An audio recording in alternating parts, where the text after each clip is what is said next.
cel mai ironic zâmbet pe care l-am de când fac vlog. Hei, salutare tuturor!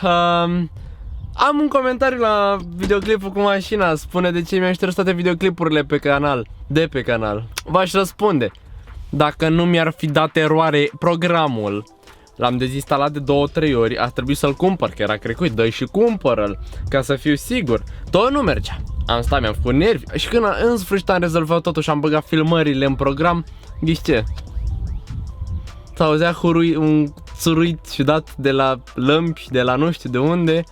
Și mama s-auzea vocea mea. Și oricum mai aveam idee de acest videoclip, așa că let's do this real quick. Mă gândeam să facem un videoclip în care citesc videoclipurile, doamne, mă gândeam să facem un videoclip în care citesc comentariile de hate în legătură cu my baby. Nu știu ce a fost asta. Da, va fi foarte interesant. Am aici câteva, nu va fi Q&A stuff plictisitor. O să facem puțin mișto. Majoritatea ați avut multe probleme. Toți ați spus, marea chestie a fost fumul. Mamă, scoate fum, băi, nebun. Ok, deci au pornit altele. Consumă 1 litru de ulei la 100 de km, la cât fum scoate, măcar dacă era negru fumul. Ai găsit-o pe placul tău. 15% consum și 6 litri de ulei la 100 de km. Ar fi bine să am 15% consum. De parcă nu știu ce Porsche. E vreo 5.000 de euro. Da, într-adevăr am găsisem una cu vreo la 5.999. Avea, motorul nu mai era funcțional. N-avea un scaun. Cred că lanțul de distribuție trebuia schimbat. Da, ăla era 5.999. Așa că în legătură cu fumul, un singur comentariu am văzut eu să fie for real. Unul i-a trecut prin cap, că era motorul rece. Da, știu, o să faceți hate și pe chestia asta, dar hei, în timp ce vorbim despre alte chestii, o să pornim motorul, să vedeți, să lăsăm să se încălzească și pe aia să vedeți că nu este niciun fum. Mamma mia. Ok, gata, deja încep să fiu dubios. După care a doua stați, de la asta cu fumul, a luat stai, am auzit o expresie: ți-ai luat un Porsche obosit la 6.000 de euro sau ceva de genul. Și eram, da. Unul a scris că are vreo 300.000 de kilometri.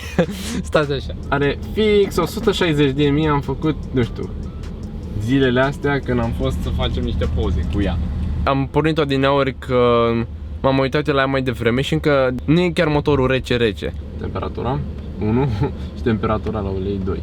Așa. Scoate mai mare fum decât tractorul și cred că mănâncă o grămadă de ulei. Dă-o la fier vechi.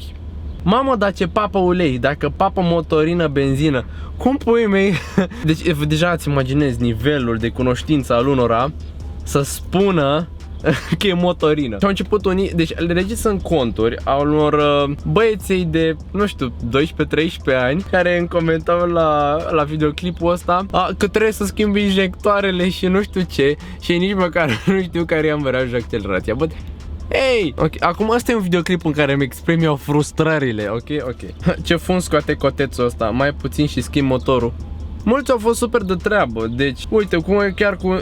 Eu dau inimioară la toate din comentariile. Poate să fie de hate, poate să nu fie de hate. Nu dau inimioară dacă maxim nu le văd sau... Nu știu, de obicei eu dau la toți inimioară. Uite, a zis unul, V8 la prima mașină și foarte norocos. Mă gândesc la 2-3 EcoBoost, foarte mișto. Am vorbit de colantare cu unii în comentarii. Eu răspund la toți, frate, n-am nicio treabă, n-am fițe de... Bă, nu răspund. Ce să nu răspund, frate? Eu mă distrez. Și că ești prost, mașina are 2 baterii, zice unul. Bagă GPL și aia e, adică la modul ăsta, știi? Așa, uite, o chestie foarte... Uite, eu nu știam, merge și chiar mersi.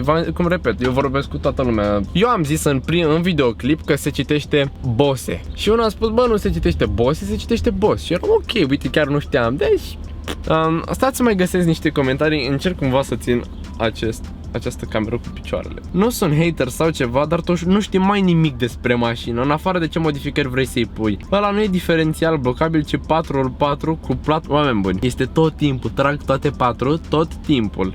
Este o diferență între, nu știu cum se numește pe română, dacă vrei să faci hate că vorbesc în 17 limbi, nu pasă. Una e 4x4, gen 4-wheel drive, și alta e all-wheel drive, știi, gen unul într-adevăr îl cuplezi când ai nevoie și altul funcționează tot timpul, funcționează tot timpul. Stai că acum altul zice, ăla nu-i sistem boss, ci bosse. Nu, mai sunt confuz acum, da, deci spuneți-mi și mie cum se citește de cum se citește de fapt. Bă, din ce an e 6.000 de euro conduceam așa ceva când tu nici nu știai să respiri și motor e mai praf ca tine. Deci mulți nici nu știu să scrie. E ok. Acum sunt doar comentarii de hate, să nu crezi că astea sunt toate comentariile. Chiar am multe comentarii mișto, gen damn son, faină mașină, blană. Uite, m-a întrebat unul de unde numele Dieter. Așa mă cheamă, știu și mie îmi pare. Ai mei nu au avut inspirație și așa-l cheamă și pe tata, știa, zis, hai să-l... Mai aveau puțin să spună Dieter al doilea sau junior sau ceva de genul. Uite, bă frate, ce frustrat sunt unii. Da frate, el e începător și are o mașină cu motor 4.5. Ce să facem? Bla. Se poate rezolva. Ce? Că, stai, dacă scoate fum albastru, ce? Se poate rezolva?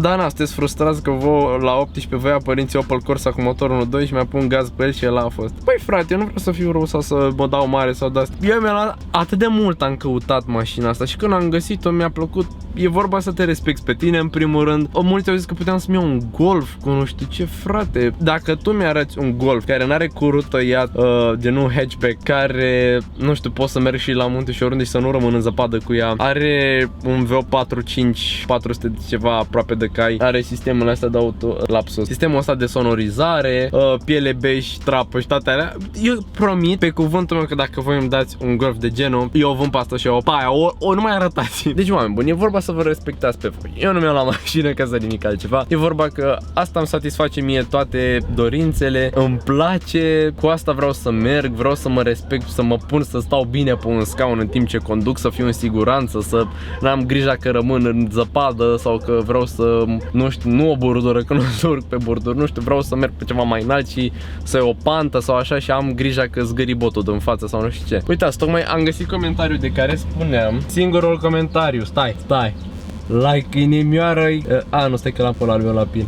Sincer, ți-aș fi dat pin, în sfârșit un om. Uite, să ai noroc de ea, frate, foarte tare mașină, nu știu ce. Unii au spus că a fost volan pe dreapta și a fost schimbat pe volan pe stânga, pentru că are volanul pe partea asta. Oameni buni, să știți că absolut toate Porsche-le, de când există Porsche pe lumea asta, este contactul fix pe partea opusă. Dacă ai volan pe stânga, e pe partea stângă și dacă ai volan pe dreapta, e pe partea dreaptă. Alții au mai spus că de ce mi-am luat o mașină în care are 15% consum. Repet, ar fi bine să aibă 15% consum.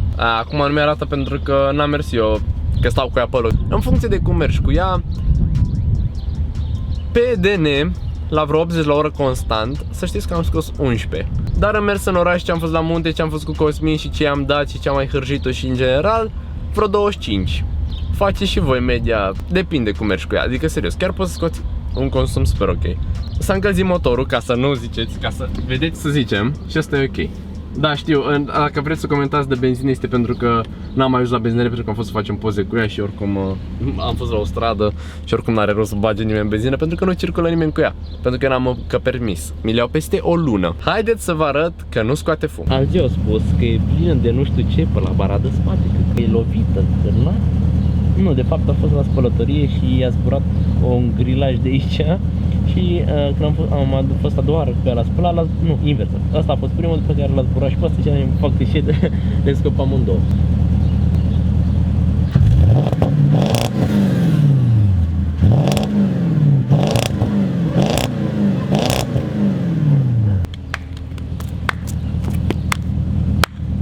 Toată lumea mulțumită acum. Serios, care e satisfacția să te iei de un om? Deci eu sunt un de treabă, mie îmi place să râd, mie îmi place să glumesc. Vreau să vă arăt, să facem videoclipuri mișto. Mamă, și să găsesc unii să comenteze câteodată. Dar nu-i bai, primi și inimioară, e ok. Și încă o chestie pentru hateri, să știți că e și full option.